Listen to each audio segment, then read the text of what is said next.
The Committee of 100 for Economic Development, Inc. is merging with the Council for a Better Louisiana, two nonpartisan, nonprofit organizations focused on public policy in Louisiana. Now, what does this mean for you regarding access to policy research, public information, and good government advocacy?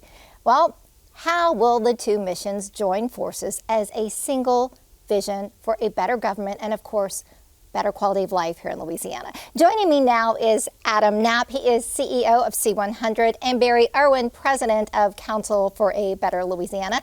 Both of you will be working together under the newly formed nonprofit organization Leaders for a Better Louisiana. So big news. Congratulations on the new entity. So Adam, first of all, before we take a deep dive into the new nonprofit, let's talk about your roles at the existing agencies. What did you do? What was the overarching mission? The organization started back in the early 1990s and has been focused on economic development in different ways over the course of that 30-year history. Most significantly in the last year, we especially focused on the agency set up at Louisiana Economic Development and advocacy related to workforce issues.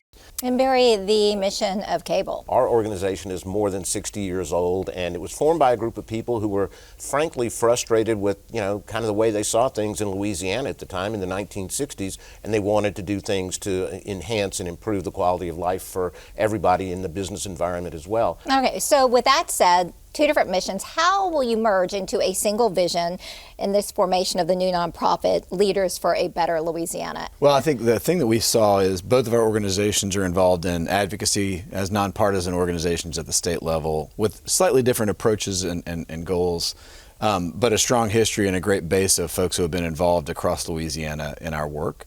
What we want to try to do is increase that influence and advocacy work. So we thought this is a way to increase our impact on what a state needs more than ever, is to move forward faster and more aggressively to improve things for our state. Yeah, really the same thing. I think when we started thinking about it from both of our perspectives, it was really what can we do and how can we have a greater impact on the state? And this just seemed to make sense. We worked together on projects, initiatives in the past. It just seemed like an opportunity to do more, and that's what I think all of our members wanted us to do. All right, when we talk about area of focus and constituency served, C100 tended to be focused on business interests. CABL tended to be focused on a more broader-based public interest. Do you see those two as mutually compatible? Our view has been that we are a nonpartisan organization focused really on the economic development of the state, but looking at that broadly. And so we've been involved on a lot of issues collaboratively already with CABL, and we expect that was the matchup working really well, is that we already had such a synergy and alignment. If there's a slight focus more on job growth and economic development issues, it was that slight difference in where CABL might have been more heavily involved on general education policy in ways that we haven't been at Committee of 100.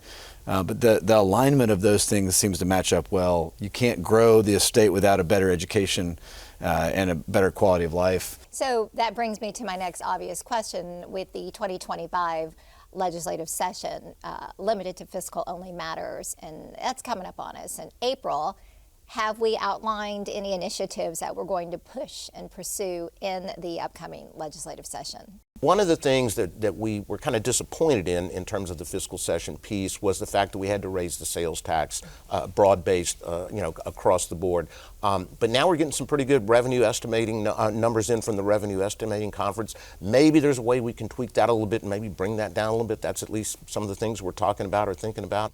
So CABL dates back to 1962, a long history, 50 plus years, and all that time you've been a strong partner with LPB as a source of non-biased, nonpartisan analysis, a source of data and information, and you've worked hand in hand with us in terms of educating the public, right, on issues.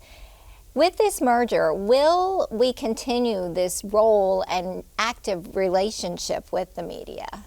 Well, I certainly think so. I mean, from us, part of our mission from the beginning has been about raising public awareness. And certainly we've had a wonderful relationship and partnership with LPB for at least in my 30 years that I've been around, but I think probably even before that. And we want to continue that because part of what we're trying to do and what we've always wanted to do is get information out, nonpartisan again, data information, and LPB and the media and all these different outlets are great ways for us to do that, to reach an audience. Well, Adam Knapp, Barry Erwin, thank you both for coming to join us here in the studios, and we will have you back, I am very certain, sooner than later to talk policy, data, research, and how to move the state forward. So thank you both. Thank you for having me. Sounds great.